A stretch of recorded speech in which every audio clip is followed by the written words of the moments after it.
Hello everybody, it's Andrew here again, author of 500 Social Media Marketing Tips.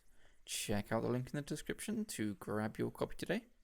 And in this video, I'm going to show you 5 strategies to make effective Pinterest content super quickly. One of the biggest things that I advocate in social media marketing is to repurpose one piece of content for multiple social networks. And in the case of Pinterest, one of the most effective formats is tall, narrow images. And in a recent blog post, Pinterest revealed several strategies for repurposing images to make effective content for its site.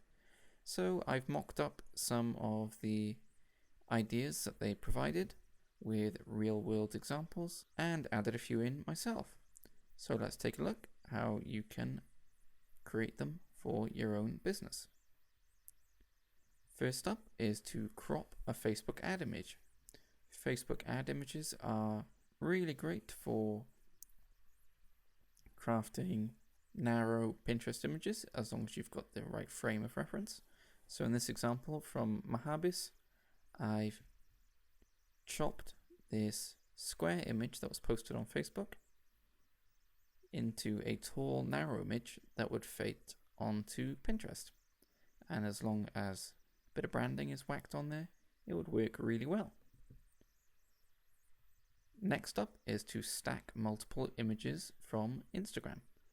So one of the most popular things that brands do on Instagram is to cluster several images over the course of a couple of days that relate to a similar theme. So in this example from Omega, they've clustered together images of Olympic athletes and the watches that they'll be showcasing while they take part in the Olympic Games at Rio. So a good way of repurposing these for Pinterest is to just stack them as I've done here. 1, 2, 3, 4 images. If I zoom out, you can see how that works as one long single image. Great for Pinterest, and all it took was a couple of seconds to pile them on top of one another. Number 3 is to repurpose a website or email newsletter banner. Probably not the most obvious of ideas, but it can work really well, as website banners and email headers can be a great source of content. So with a little bit of editing, that's what you can do.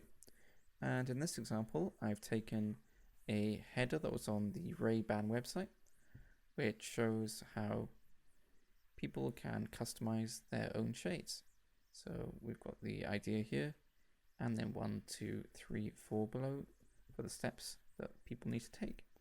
So all I've done is grab that image and again just stacked the individual elements one on top of the other. So the original image, and then 1, 2, 3, 4. With a bit of branding, that could really work well. Number 4 is to share Twitter testimonials. Now, typically Pinterest isn't the first site that people visit to rave about your business, especially if they're doing so while they're using your product or service. So why not repurpose the content that you find on other sites and turn it into a Pinterest post? So in this example, all I've done is grabbed some images and testimonials from people who enjoyed food at the Nando's restaurant, stacked them together and whacked them into what could be a really great Pinterest post with some more branding and a great caption. And number 5 is to don't forget GIFs with the misplaced apostrophe.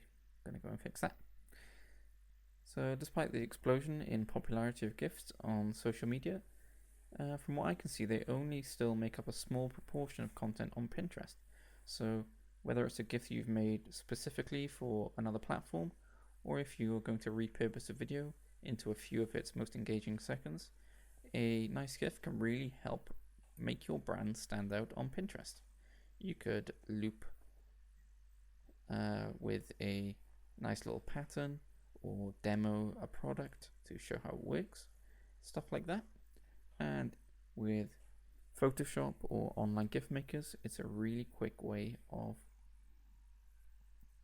creating standout Pinterest content. And one last thing to note is that one really effective element to add to Pinterest content is text overlays, which again can be made in Photoshop or Canva or other similar tools. And Pinterest found in A/B experimentation that pins with text overlays performed much better. Text overlays and multiple product images at the same time, I should say, performed much better than just a single product image with nothing on it at all. So there we go, 5 ideas for you to try that probably won't take up too much of your time, but hopefully will make a really big difference in the engagement rates that your Pinterest content receives and drive traffic to your website. That's all for this time. I hope it helped. Don't forget to click subscribe and to check out the link in the description to my book for tons more social media marketing ideas, updated monthly. Thanks very much for watching, and goodbye.